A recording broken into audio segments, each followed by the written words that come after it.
जब हम एक दूसरे को पराया समझ लेते हैं तो दुख ही दुख पाते हैं। सबको अपना आत्मीय बनकर चलने में ही जीवन का सच्चा सुख है।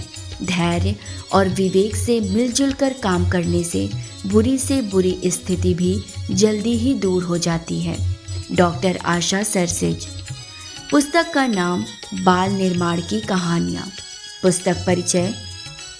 बच्चों के मन में अध्यात्म एवं जीवन कला के विभिन्न सूत्र कथाओं के माध्यम से सरलता से स्थापित किए जा सकते हैं। इसी अवधि में मस्तिष्क का सर्वाधिक विकास होता है। भला बुरा जो भी प्रभाव होता है वे ग्रहण करते व तदनुसार अपना व्यक्तित्व भी निर्मित करते हैं। यह अभिभावकों व परिवार के संपर्क में आने वाले माध्यमों पर निर्भर करता है कि बालक मन को वह किस प्रकार गढ़ते हैं।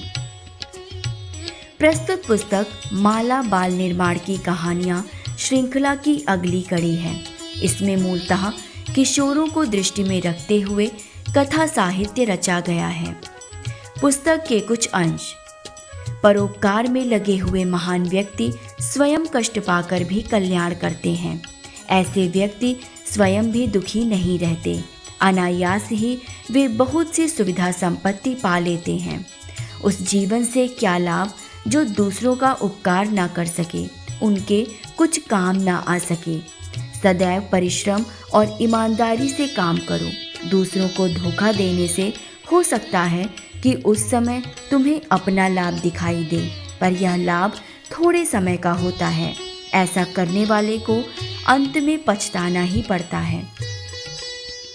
अपना बुरा करने वाले का भी भला करो। उपकार करने वाले का भला सभी करते हैं, किंतु अपकार करने वाले की भलाई कुछ महान ही कर पाते हैं। धन्य है ऐसे व्यक्ति जो दुश्मन का मन भी प्यार और सहानुभूति से जीत लेते हैं, उसे अपना बना लेते हैं। वह परिवार सुखी नहीं होता जिसमें बहुत सारे सदस्य हों। वही परिवार सुखी होता है जहाँ प्यार हो, शांति हो। अधिक बच्चों को जन्म देना माता पिता का गौरव नहीं है। बच्चे चाहे कम हों पर सुयोग्य हों, उसी में माता पिता का गौरव है। यदि खराब चीज़ें खाओगे तो हमेशा के लिए अपना स्वास्थ्य गंवा बैठोगे।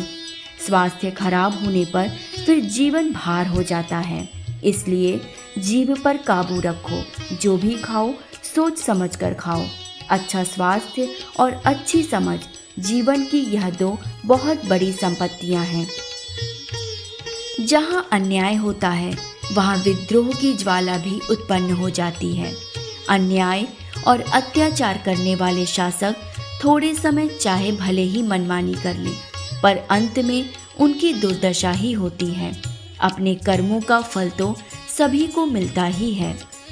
शरीर की सुंदरता वास्तविक सुंदरता नहीं है और शरीर की कुरूपता भी वास्तविक कुरूपता नहीं है। सच्ची सुंदरता होती है गुणों में, व्यवहार में। तुम अपने मन को, व्यवहार को सुंदर बनाओ, तब सभी तुम्हें प्यार करेंगे और सदैव सम्मान भी करेंगे। हमेशा याद रखना, अच्छा स्वभाव सुंदरता की कमी को सहज ही पूरा कर देता है।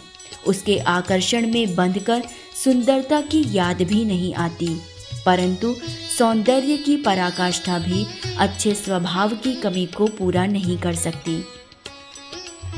धूप छांव की भांति सुख और दुख जीवन में आते जाते रहते हैं, परंतु जो कठिनाइयों में भी मनोबल को ऊंचा रखता है, प्रतिकूल परिस्थितियों का धैर्य से मुकाबला करता रहता है और सूझबूझ से काम लेता है, वही जीवन में सफल होता है।